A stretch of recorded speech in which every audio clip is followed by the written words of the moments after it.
Hello and welcome to another episode of Bridge the Channel, coming to you from a gloriously sunny London, which of course we don't see all that often. We have lots of things to talk about today, a bit of transatlantic security, relations with China and Russia. Let's talk about UFOs, which we're going to touch upon as well as some potentially important news about Brexit. We're coming back to Brexit because there seems to be quite a lot of movement on that front. A bit Anglo-centric again today, but with issues that are broadly relevant for Europe, the transatlantic relationship and global geopolitics. So stay with us and come to see what we have for you.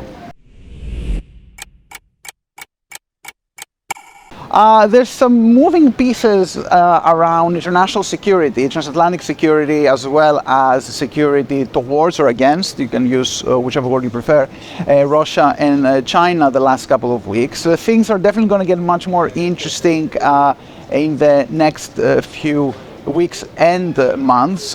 We have had a bit of an awkward debate between among Western allies and Ukraine concerning arms deliveries to Ukraine. It is pretty much evident that as winter is coming to an end, we will see a lot of activity from the Russians in Ukraine. I'm not sure Ukraine has really gotten all that it wanted or all that it expected, or is hearing exactly all that it wanted from its Western allies concerning arms deliveries, jets, tanks, and so on. Essentially, everybody's bracing for a new Russian offensive there. On the other hand, there has been some bizarre incidents that have concerned the Western security. Most importantly, the appearance of UFOs and balloons. Those of you who are as old as me, or perhaps a bit older, might remember that old 80s hit 99 red balloons and how they actually started a nuclear war. I don't think we're exactly there, but it's also fun to see Western security policymakers talking about unidentifying flying objects when clearly the problem here is China. I think those two things are converging in a sense that this coming spring and summer might actually be the spring and summer of Western security and having to deal with a lot of security threats coming together. Now to some Brexit news, which you might have expected not to deal with all that much, but actually this is time of some major Brexit movement. There was some interesting developments last week, the week before we were recording this, with this bizarre mini secret summit that took place in a mansion somewhere in Oxfordshire, where politicians from all sides of the political divide and all sides of the Brexit divide apparently got together to discuss and take stock of where Brexit is. It was a really interesting piece of news because the summit included a lot of people who were very, very much identified with Brexit, and it basically reflects the fact that the political class here in the UK realizes that now Brexit is a challenge and a problem that has to be managed. You can actually see the omerta around Brexit being broken. You see opinion polls, you see opinion pieces.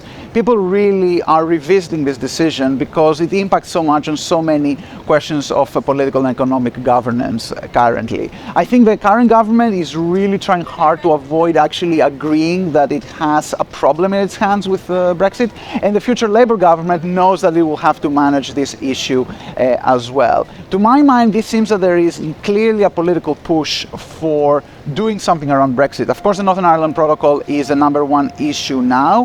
The current government really wants to do something in terms of more constructive work with the EU, but at the same time, of course, there's a huge resistance from the right flank of the Conservative Party. They seem quite weakened, but they still have quite a lot of ability to mobilize. So again, a lot of Brexit movement coming forward. What the reactions will be within the British government, we're going to have to wait and see.